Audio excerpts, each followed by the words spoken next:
Sorry about that. Once again, we got carried away in the time frame of the Spoken once again. So we'll start with Lance. Well, like I said, it's incredible. Derek uses his NBA source and doesn't go with the guy, with what the guy thought he was gonna, who's gonna win tonight. But again, I don't have any NBA sources. I'm just going off what I've seen, and the Thunder are gonna have to prove me wrong. I'm gonna go with the Spurs tonight. I think they win a road game, and I think it's gonna be probably by like 7 or 8 points.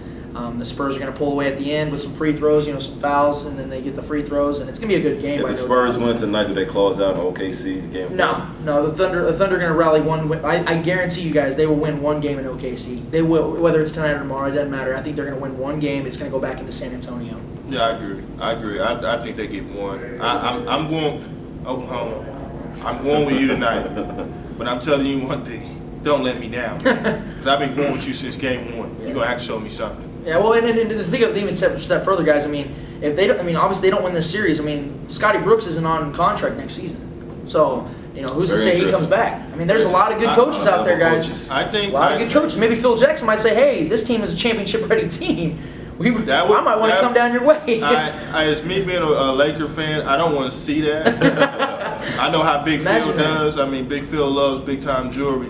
But I've said it before that I'm really worried about Oklahoma because I worry about Scotty Brooks. I think he went with a hack of splinter too early in the third quarter. Yeah. That's too early. That's to me. That's what I'm saying, guys. I really don't know what to do here, and I'm kind of going desperation here. If you hack a splinter with 2 minutes left in the game or 3, you got a whole third quarter. You got 3 offensive juggernaut scorers over here. What are you throwing in the towel? They were down by single digits. Yeah, in the third quarter, you want to go with a hack and splinter? It just goes back to what I've said. Scott Brooks and Eric Spoelstra are the 2 worst coaches on championship contending teams, not just in the league. It's hard to disagree with that. If you look at all the championship contending teams, these are probably the 2 worst X and O coaches. I'm glad you clarified that contending team. And then the sad thing about the Chicago's, Thibodeau has to fight for an extension contract. Yeah, that made no sense. 2 years in a row, best record. Do we even need to go there? That makes the guy has the most wins in a 3-year span of NBA history for a new coach. Avery Johnson had that record, and he beat it by like 2 games. Yeah. I'm not understanding this. Right, I don't either. But that's the same organization who didn't want to pay George. Right. And they moved on from MJ in like 1 season. You remember that? They just totally obliterated that whole core. I don't understand. Yeah. But our next game that we're going to talk about, the Miami Heat versus the Boston Celtics on last night, and that was a very excellent and fulfilling game. Went to overtime.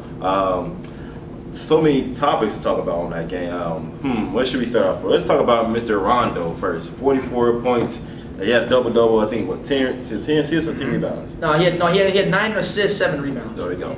How did they double-double? No. Well, at least to my knowledge. I could be wrong. I'm sorry, guys, but that's the last I checked. Rondo did his thing. He played the full game, did not rest, not 1 minute, overtime and everything. Even when the game seemed to be over in overtime, he went down the court, shot 2 threes, and he played his heart out. Paul Pierce fouled out early in the fourth quarter, or mid to late fourth quarter. So Derek made an apology about the San Antonio Spurs. I need to make an apology to Rajon Rondo. Yeah. Mr. Rondo, I don't know if you'll ever watch this video, but anybody that knows the guy, let him know. I'm sorry, man. I've been very skeptical about this guy. I've said he's a very good point guard, but he lacks offensive prowess. He has a problem scoring.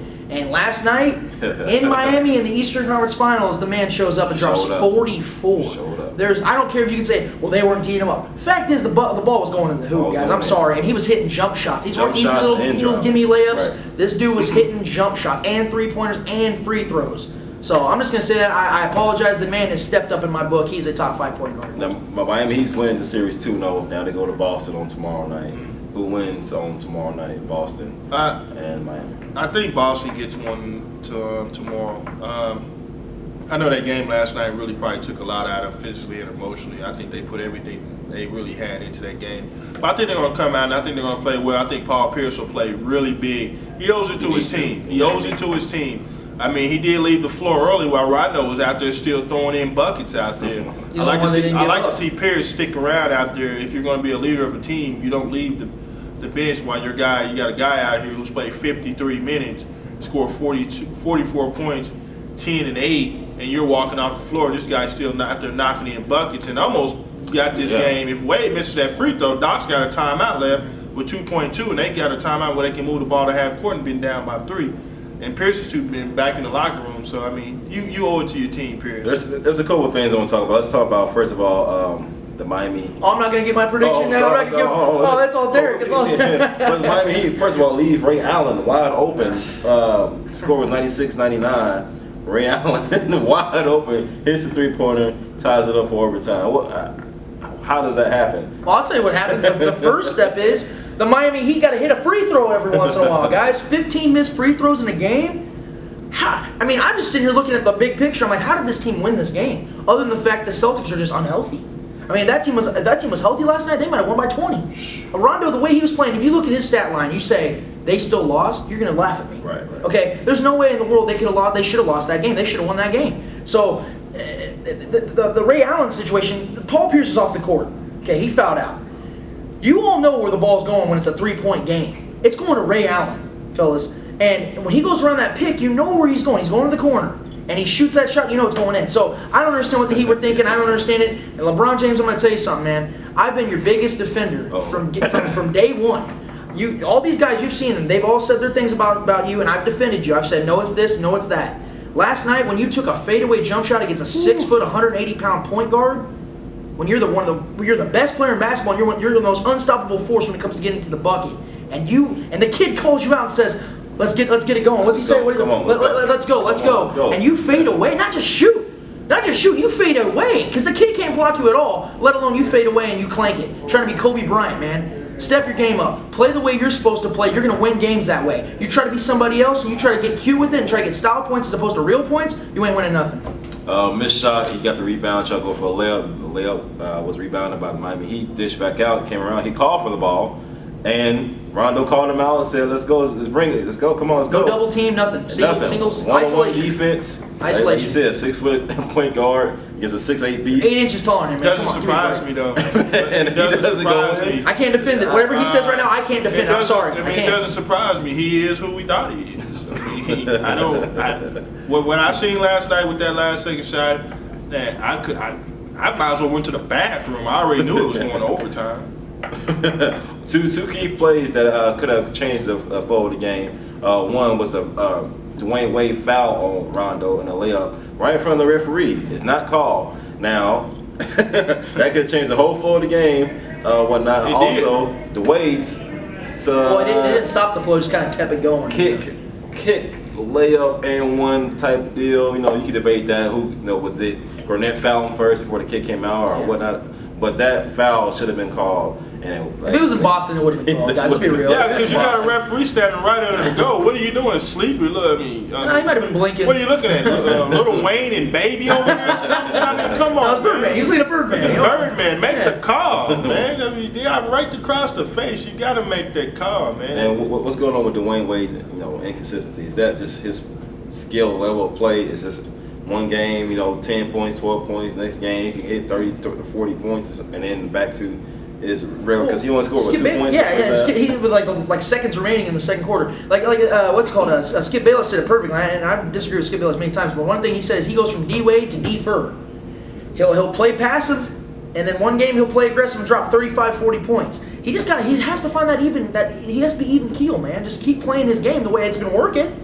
Why stop? Why disappear? I know they were double teaming and that, whatever. But when he started scoring, it looked easy. It looked like, wow, this is Dwayne Wade again. Wow, no surprise. So I don't understand.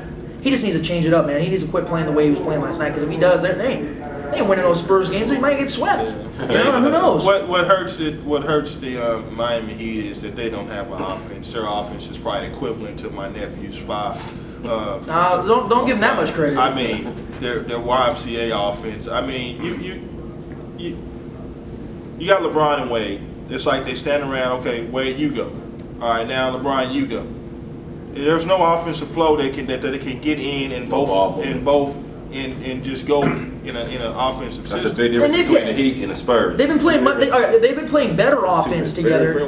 Wade and LeBron have been playing better offense together for a long time. Even up to this year from the beginning. Can they play together well? They've been playing better. I mean, obviously we saw it against the Pacers. We saw it early this series, but it still seems like it's an inconsistency. Like you just said, it's an inconsistency. It's looking bad. I think it's a little overrated. But I'm hearing a lot of people saying they're playing better together. I think it's a little overrated. I think you'll see that once they get to the finals, and play a really great basketball team. They haven't played some of the best basketball teams this far, but I think it's a little overrated. I don't think they're playing together as good as people say they are. They're playing okay, but I don't think it's like they figured it out yet. I still think they're trying to figure it out. And you know what? I put a lot of that on Eric Spoelstra. You know, you're the coach. You need to put a system in place. Figure out something. You had these guys for 2 years, and you haven't come up with anything yet for these guys to flourish in together.